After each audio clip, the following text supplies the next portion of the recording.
Bapak-bapak itu bilang, kamu mau nggak bongkar kuburan? Tapi saya tidak minta kain kafannya, hanya sebatas tali pocongnya aja. Keluar dia jalan dapur pelan-pelan, diintip.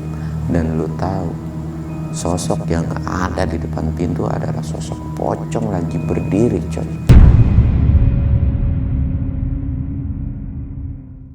Assalamualaikum warahmatullahi wabarakatuh. Balik lagi di channel Samsul Mister Horror.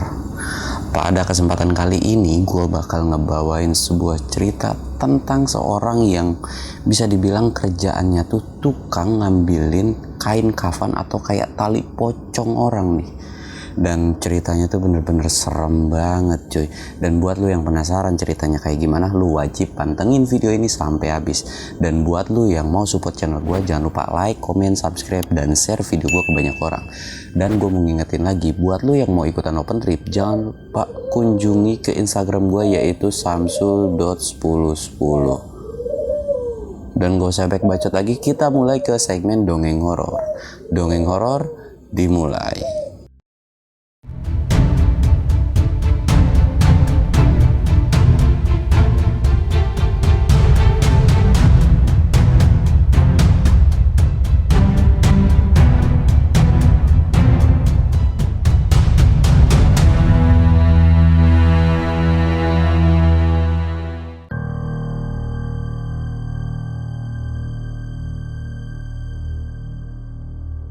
Oke coy, sebelum masuk ke ceritanya, kita ritual kayak biasa ya.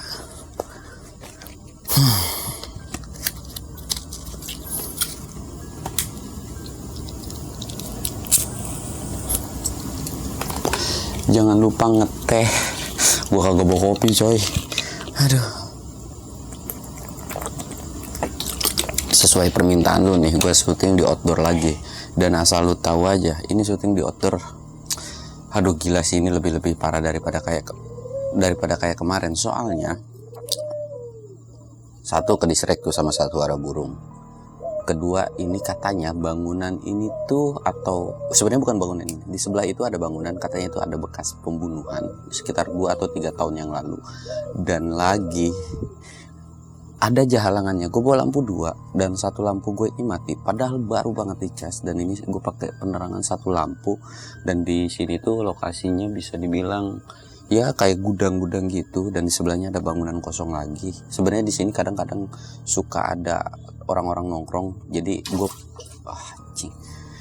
gue nggak bisa nge-spill di mana tempatnya karena gue pun tidak dapat izin. Maksudnya bukan nggak dapat izin ya, gue mau minta izin tapi bingung ke siapa gitu. Jadi ya udahlah, biarin aja. Tapi untuk mangkas waktu gitu ya, dan lu juga udah tahu tadi ada suara air gitu. Di situ ada kolam ikan. Gue nggak tahu ada ikannya atau enggak, tapi itu kan pasti ada. Kita bakalan lanjut ke ceritanya. Jadi ceritanya ini kita sebut aja Bang Asep. Asep ini salah satu pekerja tukang gali kubur. Nah, tukang gali kubur ini, tapi dia tuh kayak punya sampingan coy. Sampingannya tuh bisa dibilang kayak ya gimana ya, kayak ngambilin tali pocong orang. Dan gue tidak akan ngasih tahu daerah mana, lokasinya di mana, karena itu privasi orang. Dan memang cerita ini pun diangkat gara-gara dia udah insaf dan kena akibatnya dari dari kerjaannya itu gitu. Nah, Bang Asep itu pada suatu hari gitu kan, dia kan tukang gali kubur. Tukang gali kubur bayarannya berapa sih? Nggak sebesar yang lu bayangin gitu kan. Gitu pun kalau ada yang meninggal dia baru kerja, kalau nggak ada ya dia harus punya kerjaan sampingan gitu kan. Nah, lagi frustasi atau bisa dibilang Bang Asep ini tuh mau cari mau cari sampingan gitu. Kebetulan lah ada bapak-bapak paruh baya nawarin kerjaan sampingan. Nah, kerjaan sampingan itu jadi kondisinya Bang Asep ini lagi duduk lah. Kalau kuburan itu kan atau pemakaman itu kan biasanya tuh ada kayak ada kayak saung atau pos gitulah ya. Nah, lagi asik nyantai duduk gitu. Kebetulan pada saat itu dia sendiri. Tiba-tiba ada laki-laki paruh baya nyamperin. Wih, sendirian aja nih. Oh iya pak, ada perlu apa ya? Kirain Bang Asep itu si orang ini tuh mau butuh jasanya buat gali kubur gitu. Nah ditanya-tanya gitu kan, ngobrol basa-basi biasa-biasa, sampai akhirnya si bapak-bapak ini bilang, kayaknya kamu lagi butuh duit, gimana kalau saya tawarin kamu kerjaan, kalau itu pun kalau mau. Tapi kata si bapak-bapak itu tuh, kalau misalkan memang kamu nggak mau, ya udah cuekin aja dan jangan pernah bilang ke siapapun gitu. Tapi kalau kamu mau silahkan kamu ambil. Kurang lebihnya tuh kayak gitu kan. Akhirnya Asep nih kayak penasaran dan kepo kan, apaan pak gitu. Akhirnya bapak-bapak itu sambil celangak-celinguk lihat kiri kanan, biar nggak ada orang yang dengar gitu. Bapak-bapak itu bilang, kamu mau nggak bongkar kuburan, tapi saya tidak minta kain kafannya, hanya sebatas tali pocongnya aja gitu kan. Nah dari situ tuh Asep tuh kayak, anjir ini kerjaan apaan gitu kan. Belum juga kayak mau nolak, sebenarnya Asep tuh kayak mau nolak ketika udah ada ajakan kerjaan kayak gitu. Tapi tiba-tiba Asep si bapak-bapak ini tuh langsung bilang, coy, bapak-bapak ini bayarannya tuh satu tali itu 1 juta. Dari situ yang tadinya Asep mau nolak tiba-tiba langsung diem dong seketika, kayak mikir gitu kan, kayak menarik sih gitu kan kata Asep.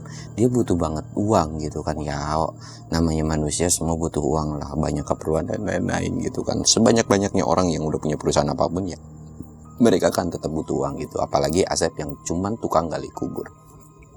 Nah setelah kayak gitu akhirnya si Asep ini kayak mikir, terus kerjanya ngapain aja ya tuh kak. Kata bapak itu cuma ngambil itu doang, kalau kamu sanggup bersedia silakan, tapi kalau enggak ya udah kamu nggak boleh bocor ke orang lain gitu, saya akan cari orang lain yang mau bersedia, kata si bapak-bapak itu.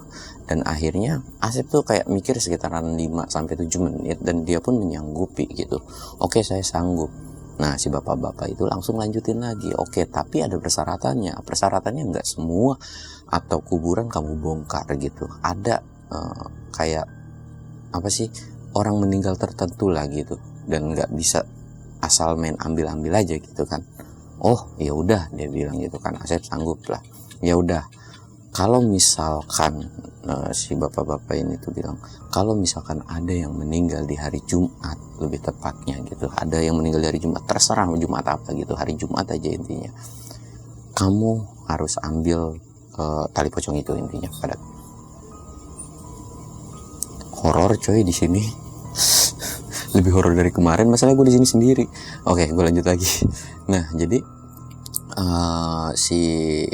siapa sih bapak-bapak itu ngomong udah kayak gitu kan, dan si Asep pun menyanggupi. Nah udah kayak gitu si bapak-bapak ini ngasih kontaknya, bisa bilang nomor telepon yang bisa dihubungi ketika memang kalau ada gitu kan, dikasih nomor. Akhirnya bapak-bapak itu pulang dan Asep pun akhirnya tinggal sendirian lagi, dan dia pun ngelamun dong tentang kerjaan barunya ini gitu kan. Aduh gue dapat kerjaan kayak gini, mau apa enggak ya. Nah pas lagi mikir kayak gitu kan, tiba-tiba Asep pokoknya udah bingung lah. Akhirnya dia pulang gitu kan, pulang, dan sampai akhirnya ketika pulang udah sekitaran 2-3 hari dia coba ngehubungin lah nomor si bapak-bapak ini, pak gimana nih gini. Nah menurut info si Asep itu ada yang meninggal di hari Jumat. Nah si Asep ini kan kayak nggak percaya gitu aja dong, ntar tiba-tiba gua ngambil uangnya nggak ada gitu. Nah dari situ tuh si Asep tuh minta uang. Akhirnya jadi udah ada nih yang meninggalnya di pas hari Jumat gitu kan. Nah sebelum pas hari H meninggal, pas udah dikuburin kan siang gitu ya kan, nggak mungkin dia ngambil siang itu bapak-bapak itu nyamperin bawa uang sekitaran kalau nggak salah totalannya 5 juta. Dikasihin lah ke Asep, nih bayaran kamu, kalau udah nanti malam sekitaran 2 hari lagi saya ambil. Dia bilang kamu nggak perlu nyari saya atau gimana, nanti saya ambil. Kan Asep kalau kayak gitu bingung kan, uangnya udah ada depan mata dan Asep pun udah tergiur kan, langsung diambil aja tuh sama si Asep. Ya udah iya pak. Dari situ bapak-bapak itu hilang dan Asep pun ya udah setelah nguburin dan nutupin lagi dia balik juga kan. Sekarang tinggal mikirin gimana caranya itu ngebongkar. Dan pada saat itu kan memang gali kuburan itu kan nggak cuma satu orang kan, ada beberapa orang. Sebetulnya pada saat pertama itu Asep pengen ngajak salah satu temennya, tapi karena dia takut ini berakibat apa sih namanya, kriminal gitu kan. Jadi dia ya udahlah bodo amat, gue sendirian aja. Nah udah kayak gitu, singkat ceritanya malam pun datang. Malam pun datang itu sekitaran jam berapa ya, jam 10 atau jam 11 malaman, hampir ya jam segitu. Asep tuh kan jadi kayak depan kuburan dia tuh bolak-balik, celangak-celinguk, kayak merhatiin aja gitu ya. Jadi kayak merhatiin sekitar aja, kiri kanan kiri kanan gitu. Dan ternyata memang gak ada siapa-siapa coy gitu kan.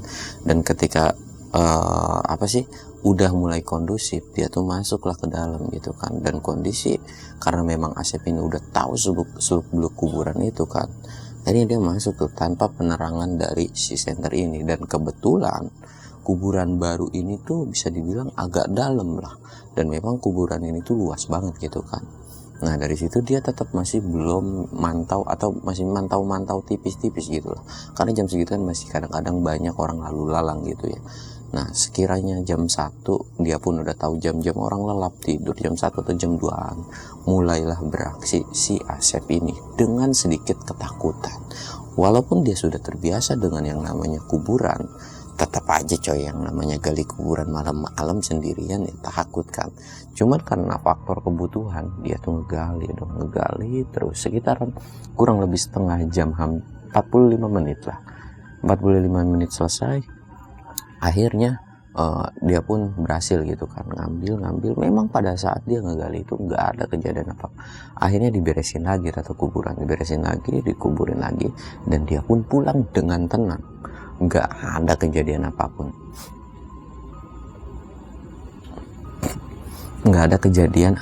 Gitu kan, nggak ada kejadian apapun. Dan akhirnya pulang tuh, dia beres-beres mandi dan lain-lain gitu kan.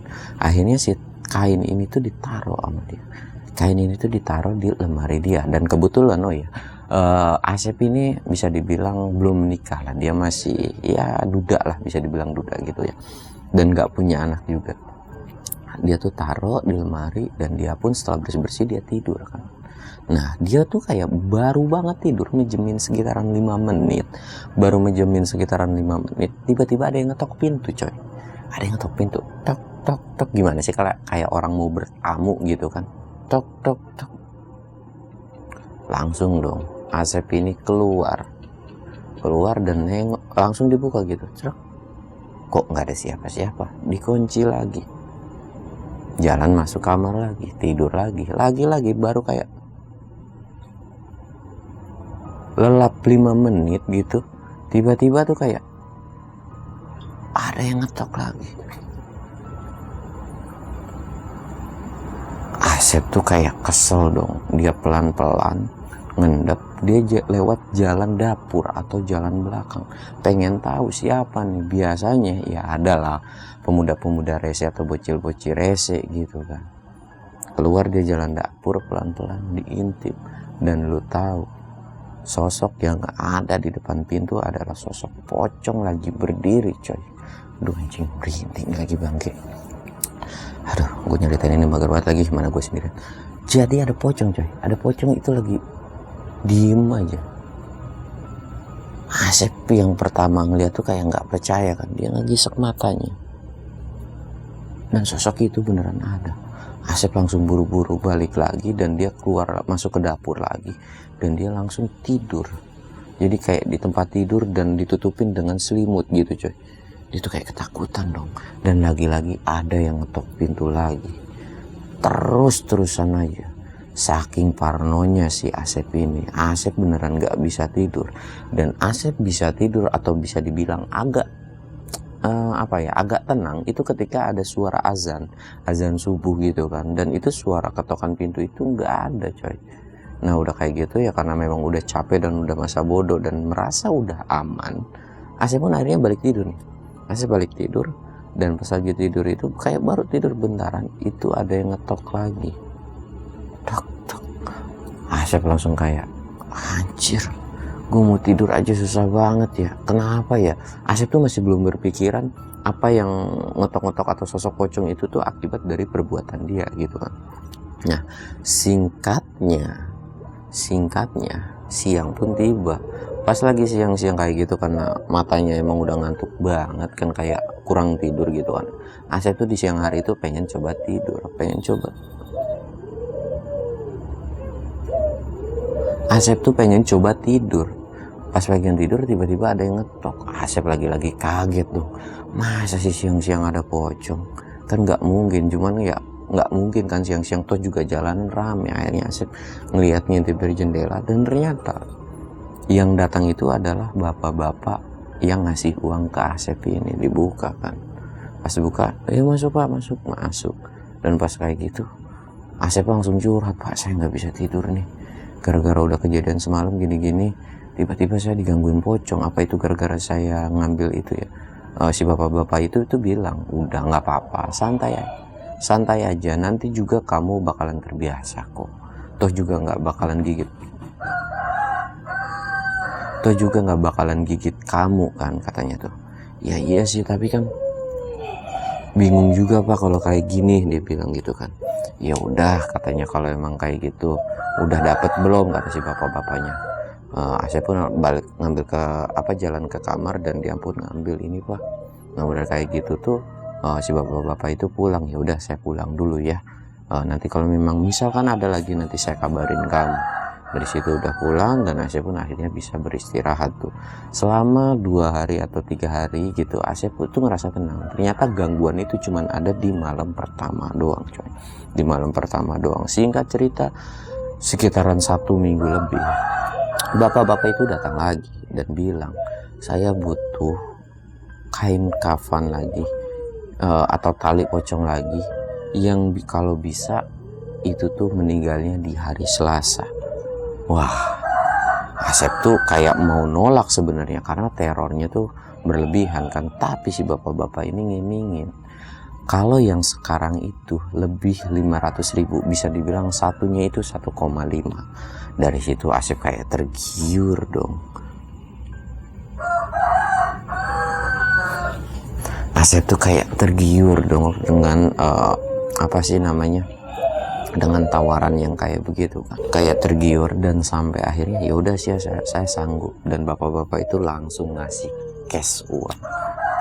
Dan setelah diambil gitu kan, tapi kan Asep ini nggak janji ya, karena ya nggak tahu siapa yang meninggal gitu kan. Sampai akhirnya sekitaran 1 minggu lebih dari setelah menerima uang itu, ternyata ada coy, ada yang meninggal. Tapi kali ini yang meninggalnya adalah orang yang bisa dibilang baru aja kecelakaan, dan kondisi dari si mayat korban ini bisa dibilang agak berantakan atau agak hancur gitu kan. Nah dari sini nih mulai nih Asep itu agak-agak penakut atau agak-agak jiper, dan bener-bener kayak aduh, gue beneran gak sanggup nih kalau kayak gini gitu kan. Tapi ya mau gimana lagi coy, karena memang udah tuntutan gitu kan, dan memang harus. Jadi akhirnya ya udah diterima aja tuh. Akhirnya berangkat lah. Pas setelah berangkat, pokoknya pas di hari udah dikuburin, malamnya itu berangkat sama. Jadi waktunya tuh atau bisa dibilang kayak jamnya sama, apapunnya sama, kayak celangak-celinguk. Nah udah kayak gitu, jam 1 dia beraksi lagi.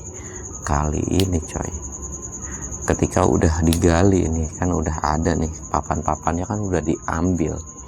Lu tahu nggak? Pas baru buka, tiba-tiba dari kain kafan itu ada yang ngegelinding. Lu tahu apa yang ngegelinding? Yang ngegelinding adalah kepalanya coy. Asep mau teriak tapi ketahan, baru teriak gitu langsung ditutupin begini coy. Masalahnya kepalanya ngegelinding dan itu melotot ke Asep kayak masih hidup. Tapi Asep sadar kalau ini tuh udah meninggal gitu. Mungkin karena kebuka atau gimana, nggak tahu gitu kan. Dan akhirnya si kepala ini tuh langsung dibalikin lagi dengan sedikit berlumuran darah. Dan buru-buru tuh. Dan setelah itu pokoknya Asep tuh kayak nggak terlalu rapih kayak malam sebelumnya. Papan-papannya pun bahkan ada yang nggak ini, ada yang belum diberesin juga. Ini langsung buru-buru dan Asep buru-buru pulang. Kenapa? Karena beberapa dari tangan Asep itu masih ada beberapa bekas luka darah gitu coy. Ada kayak luka darah gitu kan. Dan dari situ tuh langsung kayak pulang mandi, dan kali ini Asep bener-bener gemeteran, merinding banget. Nah pas lagi merinding kayak gitu, lagi-lagi ada yang ngetok coy, lagi-lagi ada yang ngetok pintu. Nah pas ada yang ngetok pintu kan Asep udah berpikiran aneh-aneh dan gak mau tuh namanya buka atau ngeliat lagi, dia diem aja. Dan bener aja, itu tuh ada sekitaran ketukan atau jadi ngetok tok tok tok kan gak dibukain, tok tok tok gak dibukain lagi, itu tuh ada sekitar ke-8 atau ke-9 kalinya itu gak ada yang ngetok. Tapi itu tuh kayak ada apa sih, jatuh tuh, tapi kayak gelinding gitu. Asep langsung keringetin dong seketika, karena nggak mungkin ada suara aneh kayak gitu di dalam rumahnya. Bisa lu bayangin coy kalau ada suara kayak gitu di ini kan. Dan dari situ langsung Asep tuh cabut pergi, langsung pergi gitu kan, nggak tahu, pokoknya buka pintu langsung cabut aja. Dia nyari ke tempat yang agak rame dan ternyata masih ada warung kan, ya namanya juga warung Madura kan 24 jam. Dia diem di situ sambil belaga-belaga beli rokok atau beli cemilan kayak gitu kan, makan. Dan pas sudah makan dia ngerokok, ngopi sebatang gitu, dan dia pun coba memberanikan diri buat pulang lagi. Tapi sebelum pulang tuh dari kejauhan tuh diintip dulu depan rumahnya, aman gak nih, aman nih. Dia masuk lagi dan masuk ke rumah, ngeliat jam. Lu tahu jam berapa? Itu masih jam 2 malam. Perasaan Asep itu kayaknya dia udah ngelewatin malam itu udah lama banget coy. Bisa dibilang dia ngerasa tuh kayak udah sekitaran berapa ya, sekitaran 2 jam atau 3 jam, udah mau masuki subuh lah kalau pemikiran si Asep itu kan. Nah udah dari situ Asep coba tidur nih. Pas udah mau coba tidur dan alhamdulillah akhirnya dia lelap. Dan lagi-lagi jam yang sama datang si bapak-bapak itu ketika udah siang kan, ditanya lagi. Dan Asep nyeritain lagi tentang kejadian kayak gitu. Dan udah kayak gitu udah dikasihin ya, bapak-bapak itu tuh nggak ada respon apapun yang wah gimana, biasa aja gitu, kayak udah dikasihin. Dan kali ini cuman sebelum pulang bapak-bapak itu ngasih bonus sekitaran 10 juta coy, ngasihin 10 juta dan bapak-bapak itu pulang. Asep tuh kayak bingung kan dan puas banget gitu. Nah udah kayak gitu ya udah Asep tuh nikmatin hasil dari itu.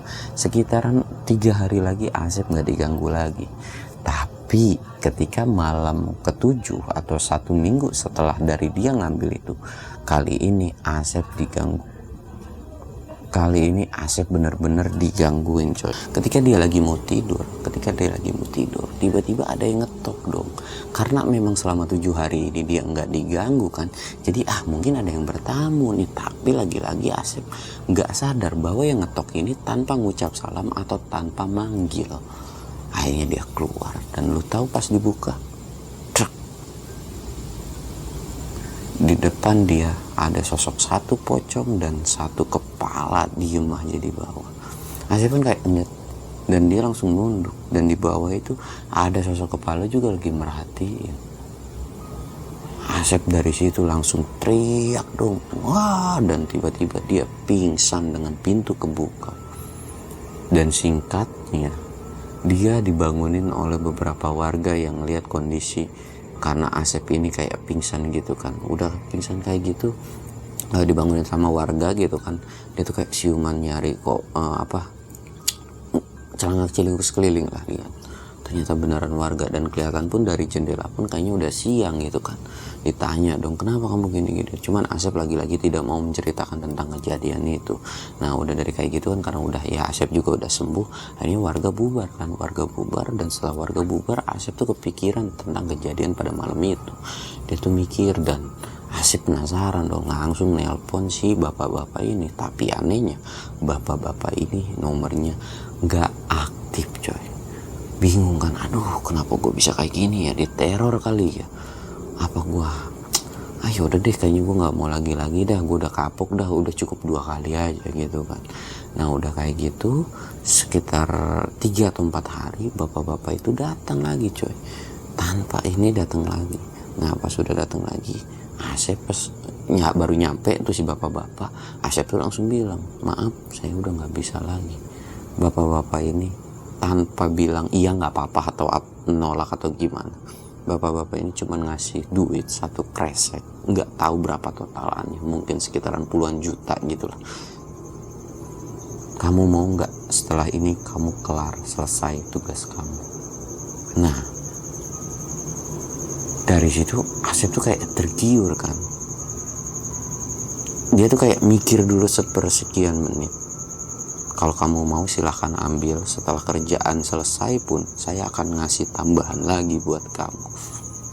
Anjir, Asep tuh kayak wah, ya siapa sih yang gak mau dengan duit banyak di plastik gitu kan, bahkan nantinya bakal dikasih lebih lagi. Tapi sebelum Asep menjawab, terus sekarang saya harus apa, bapak-bapak itu bilang,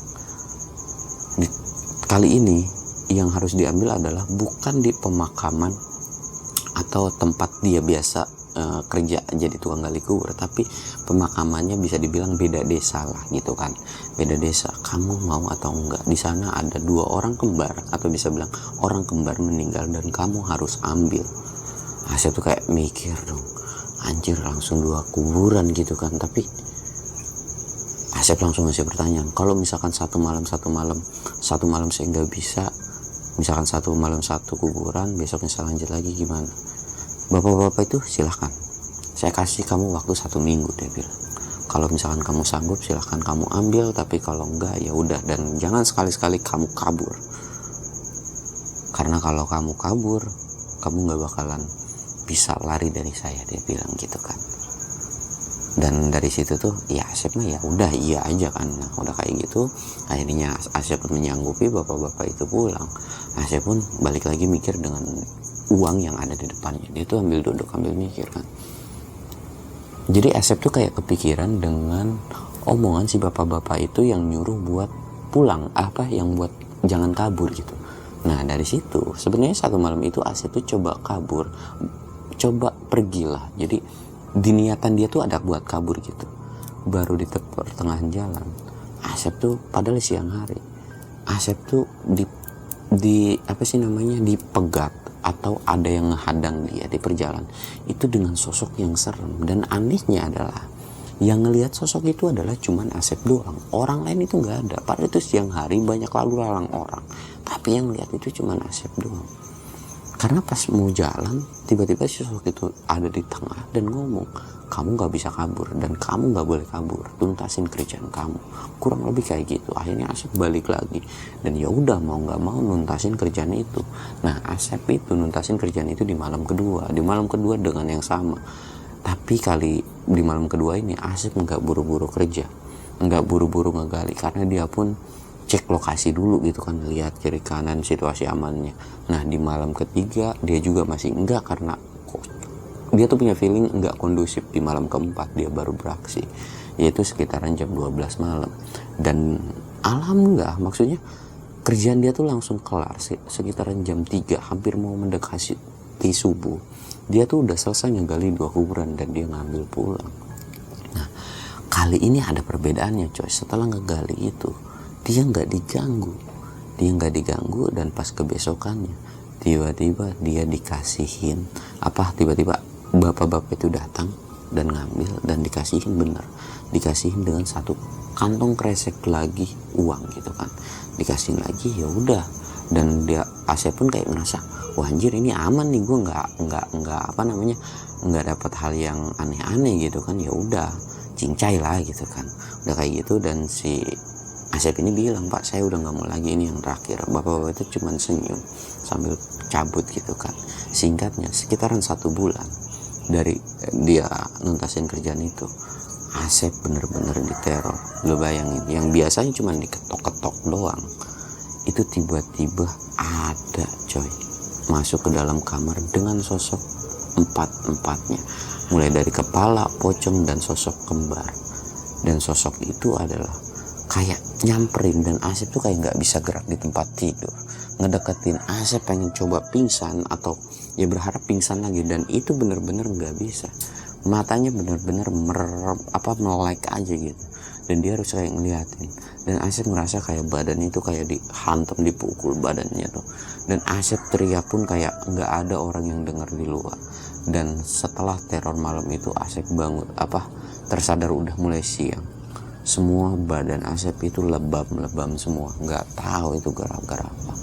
Dan yang paling parah adalah Asep mengalami gangguan jiwa Jadi Asep setelah kejadian itu tuh kayak agak stres. Jadi sosok 4 ini tuh selalu muncul terus.